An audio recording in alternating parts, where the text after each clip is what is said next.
The Dead Space is one of the most iconic survival horror games ever made. Glenn Schofield not only created a phenomenal series but also introduced players to one of the most recognizable characters in the survival horror, Isaac Clarke, a space engineer from distant future forever trapped in the cosmic hell. Today, let's take a look at Isaac's development throughout the main games in the series. In the first Dead Space, Isaac is a skilled engineer arriving on the USG Ishimura in searching of his wife, Nicole. At first, he seems like a silent protagonist, nearly an avatar for the player to experience the horror through. In the original game, Isaac has no voice lines or reaction to what's happening, which is a little shame. Nevertheless, the industrial nightmare aboard the Ishimura becomes a shared experience between Isaac and the player. Necromorphs, a marker's psychological influence and the terrifying truth leave him completely broken, along with the player. Over the course of the game, we grow attached to Isaac, and by the end we feel the same exhaustion, fear and despair he does. In the second part, with Electronic Arts taking over development for the sequel, they actually put effort into Isaac's character. He gained a voice, personality and a soul, along with his literal demons.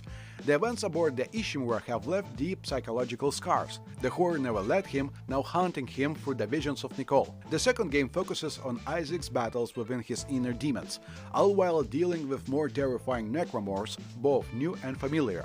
The marker has dragged him into a nightmare of insanity and horror. He is exhausted. He clings to the hope that this nightmare will finally end. Humanity, the desire to end the suffer, and the simple will to survive. This is what defines Isaac Clarke in the second part. In the last part, say what you will about the third game, but one thing it does right, it shows how Isaac perceives everything now. He has become a true veteran in fighting with Necromorph Scourge. He is reserved, grim and distant. He has seen too much. The marker may have left his mind, but the threat isn't over. Once again, Isaac is thrown into the same nightmare.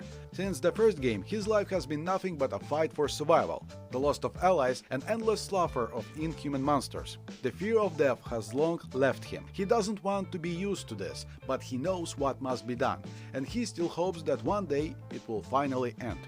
Isaac Clarke has been a symbol of human resilience in the endless nightmare. His fight isn't over. The third game ends with a clear hint of continuation, but we will ever see it? Maybe. Maybe not. So fellas, please subscribe if you wanna see more interesting videos about games and join our socials. There's a lot of interesting stuff about games. Our links in profile and see ya!